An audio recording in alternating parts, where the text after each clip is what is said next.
truth. You can't handle the truth. Good morning, brothers and sisters. Jim Beckwith reporting here. How you doing today? I hope the Lord has blessed you. This is the Monday morning. Hipster Democrat Beto O'Rourke denies using LSD as GOP dings noted Irishman for drunk driving. Update, Beto responds. Democrat presidential candidate Robert Francis Beto O'Rourke, if you like the beta version. Personally, I like alpha versions. Using LSD in response to a question about his teenage online handle Psychedelic Warlord at a campaign event in Madison, Wisconsin on Sunday. Meanwhile, the Republican National Committee tweeted a St. Patrick's Day message reminding voters of O'Rourke's 1998 drunk driving arrest. Update added at end of article. Jonathan Tolove with the Austin American-Statesman posted a video report of O'Rourke saying he's never taken acid. As Beto O'Rourke signed a skateboard for Tyler Baggins in Madison, Baggins asked Beto if he's ever dropped acid. Beto says no. Baggins was prompted by Alex Jones saying that seeing as how Beto as teen wrote under handle Psychedelic Warlord, someone should ask him that question. The RNC posted about O'Rourke's Irish heritage and drunk driving. On this St. Paddy's Day, a special message from noted Irishman Robert Francis O'Rourke, illustrated with O'Rourke's mugshot with a green top hat adorned with a shamrock. Please drink responsibly.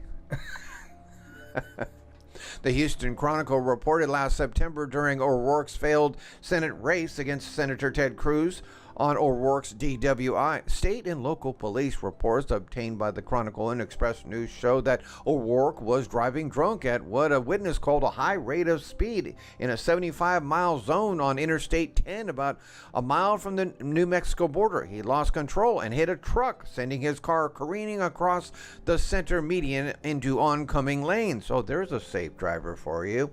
The witness who stopped at the scene later told police that O'Rourke had tried to drive away from the scene.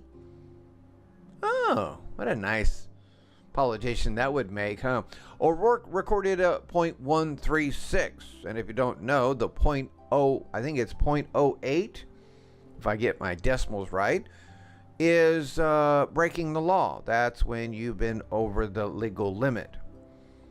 So .13 would be almost double that. And .134 on police breathalyzers, above a blood alcohol level of .10, the state legal limit at the time. But in California and most states it's .08. But here in Arizona, I believe it was Arizona, yeah. He was arrested at the scene and charged with a DWI, but completed a court-approved diversion program and had the charges dismissed. In a statement Thursday, O'Rourke did not address the witness' account of his alleged attempt to flee. I drove drunk and was arrested for a DWI in 1998, O'Rourke said. As I publicly discussed over the last 20 years, I made a serious mistake for which there is no excuse. The accident occurred just as O'Rourke, the son of an El Paso County judge, had celebrated his 26th birthday the night before. He told police he had 2 beers and had been on cold medication. He later told the El Paso Times that he was driving on an intoxicated friend home, though no passenger is mentioned in the police reports.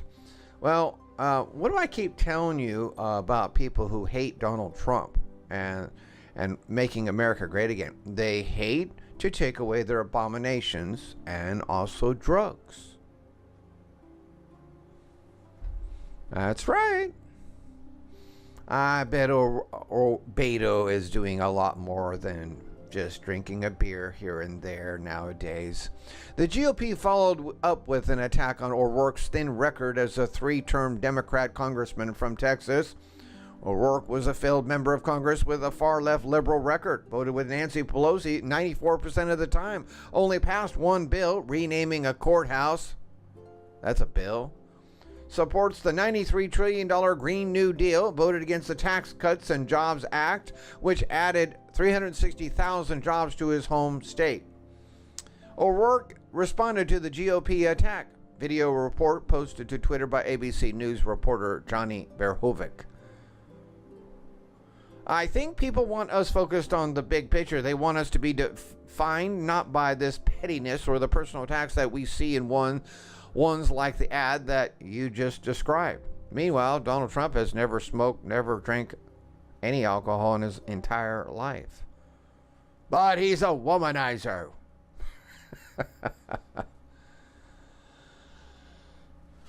O'Rourke says, people want us to pull this deeply divided country together. You mean the one that you divided? Yes, the one that you divided. Certainly not Trump. And we know that's the truth. We cannot meet this challenge with more partisanship, pettiness, meanness, more personal partisan attacks. We have to meet this moment by coming together, so that's what I choose to do. So in other words, the truth is pettiness and meanness. Interesting. So in other words, when you blame Donald Trump for fake accusations, that's not pettiness or meanness.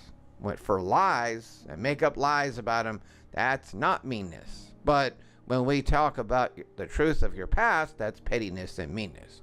Oh, okay. We got you there, Mr. Beto. Fake news media, politicians, far-left fascists cheer 17-year-old punk smashing raw egg on head of 69-year-old anti-immigrant politician. The fascist left is now cheering on public assault on opposing candidates. The left cheered this act of violence. 69-year-old Australian Senator Fraser Anning was assaulted by a teen with a raw egg. The senator then jacked the violent young punk in the face. Good for you.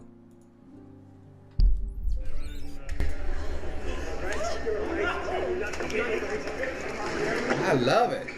I love it. Woo! Let's see that again.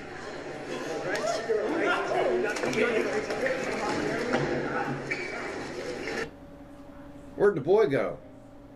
That guy got in the way. I want to see this again.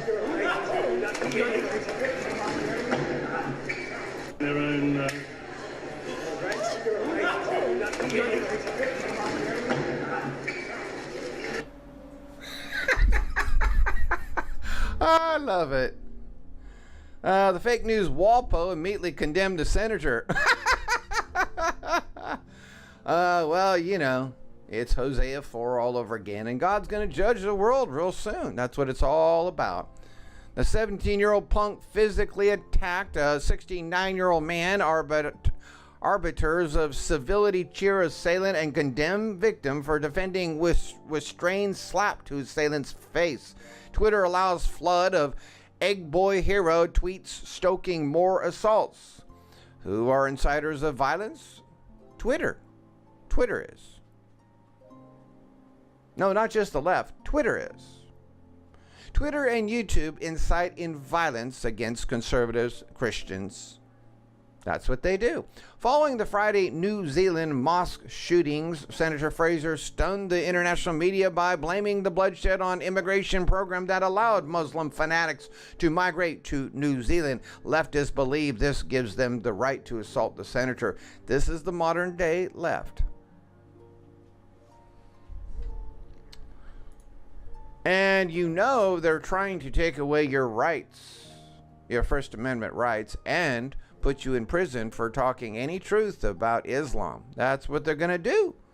That's right. Sooner or later, that's coming.